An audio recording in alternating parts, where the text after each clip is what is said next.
এই সুন্দর ডিশটি আমি আমার মিনি কিচেনে রান্না করব। রান্না করার জন্য এখানে আমি নিয়ে নিচ্ছি হচ্ছে কোয়েল পাখির ডিম, আর এই চুলাটাতে রান্না করব, এই যেটা আমাকে আমার ছোট আম্মু বানিয়ে দিয়েছিল। তো এখানে আস্তে করে আগুন ধরাচ্ছিলাম, আগুন ধরিয়ে নিলাম। তারপরে আস্তে করে গরম পানি, তারপরে ডিম দিয়ে দিচ্ছি সিদ্ধ করার জন্য। আমি কিন্তু বারিন্দাতে রান্না করছি, তো সিদ্ধ হচ্ছে এগুলো। আর অন্য সাইডে আমি এখানে পেঁয়াজ কেটে নিব। তার এখান থেকে আমার গাছের মরিচ একটা ছিঁড়ে নিলাম।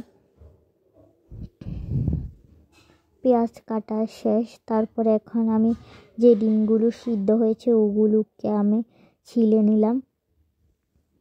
তারপরে পাতিলে তেল পেঁয়াজ দিয়ে এগুলোকে ভালোভাবে নেড়ে নিব। লাড়ার পরে আমি এখানে মশলা দিয়ে একটু কষিয়ে নিচ্ছি। তারপরে এখানে দিয়ে দিচ্ছি হচ্ছে আমার গাছের পেঁয়াজ পাতা আর হচ্ছে লবণ। তারপরে দিয়ে দিচ্ছি হচ্ছে মরিচ। আগুন কিন্তু নিভে গিয়েছে, এখন কিন্তু আগুন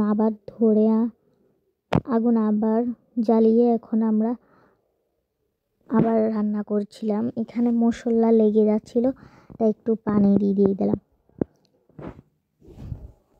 আমি কিন্তু এখানে হলুদ দিতে ভুলে গিয়েছি, একটু পরে হলুদ দিব।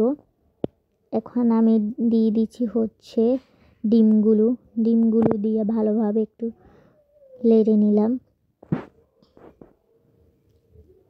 আগুন কিন্তু আবার বন্ধ হয়ে গিয়েছে, এই তো হলুদগুলো দিচ্ছি, আগুন কিন্তু আবার জ্বালিয়ে দিলাম। তারপরে এখান থেকে আবার আমি একটু পেঁয়াজ পাতা নিয়ে একটু কেটে আবার আমার ডিমগুলোতে দিব। তারপর দেখো এই তো আমার সেই রেসিপিটি দেখতে কেমন হয়েছে সবাই কমেন্টে বলবে।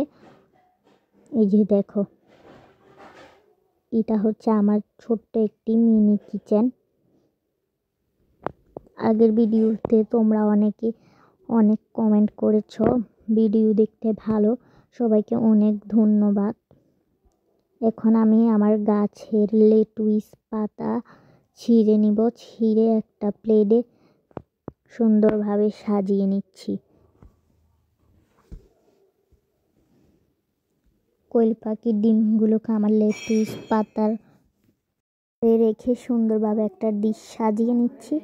তারপর আরেকটু সুন্দর দেখানোর জন্য এখানে পেঁয়াজ গোল করে কুটে দিচ্ছে।